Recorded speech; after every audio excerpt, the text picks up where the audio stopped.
Ça veut dire que les choses sont en train de changer. Les choses sont en train de changer, pourquoi? Parce qu'on parle, parce qu'on se montre de plus en plus, parce qu'on montre, nous les femmes, de quoi nous sommes capables, ce que nous pouvons faire. Nous prenons la parole.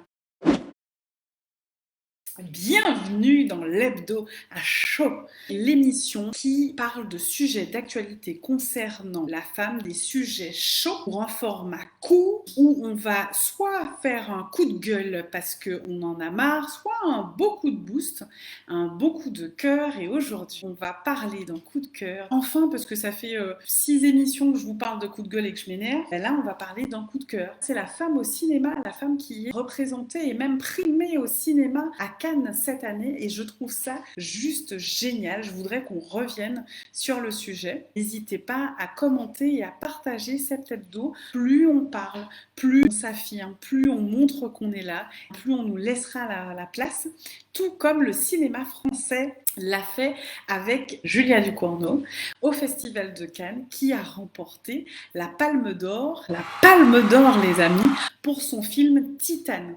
En 74 ans d'existence, c'est seulement la deuxième femme, la deuxième réalisatrice de l'histoire du festival à recevoir cette Palme d'Or. En 74 ans d'existence, c'est seulement la deuxième femme, la deuxième réalisatrice de l'histoire du festival à recevoir cette Palme d'Or. La Palme d'Or, il n'y a pas mieux, hein, en fait, on ne fait pas mieux dans le cinéma, en tout cas dans le cinéma français. Et elle l'a reçue après Jeanne Campion, qui avait fait la leçon de piano, qui avait été la première femme réalisatrice à être primée. C'est aussi, il faut le savoir, la Benjamine de la compétition, puisqu'elle n'a que 37 ans.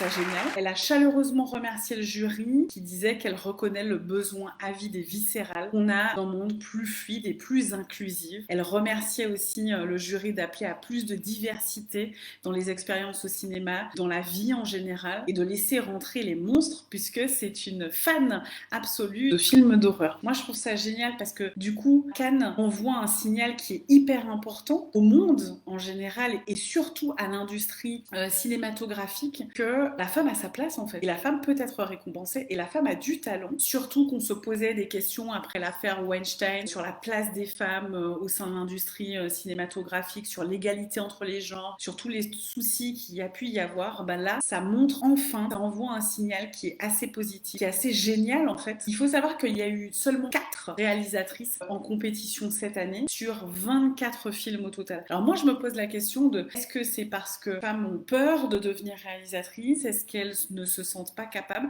Est-ce qu'on ne leur laisse pas la place en termes d'apprentissage scolaire? Comment ça se passe pour les femmes qui veulent devenir réalisatrices? Parce qu'il y a quand même des écoles de cinéma.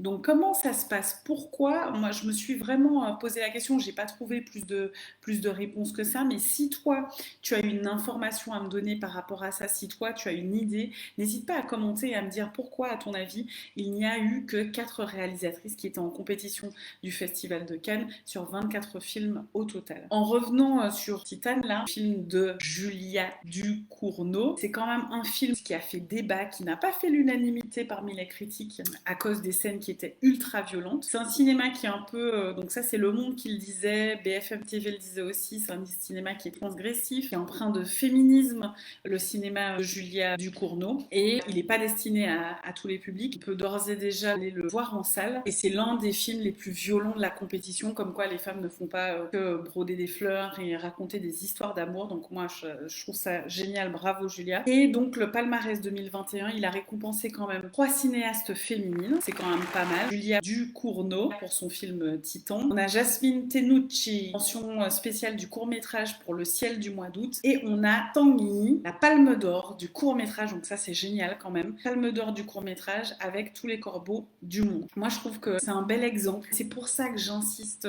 chez les pulpeuses qu'on continue à prendre la parole, qu'on libère la parole, justement pour transgresser, pour changer les choses, pour améliorer les choses dans notre quotidien et donner plus de place à la femme. Sur ce, je te souhaite une très belle semaine. Je te souhaite de prendre encore plus ta place en tant que femme, de prendre encore plus la parole et de montrer au monde ce dont tu es capable. Plein de bisous sur ton petit cœur d'amour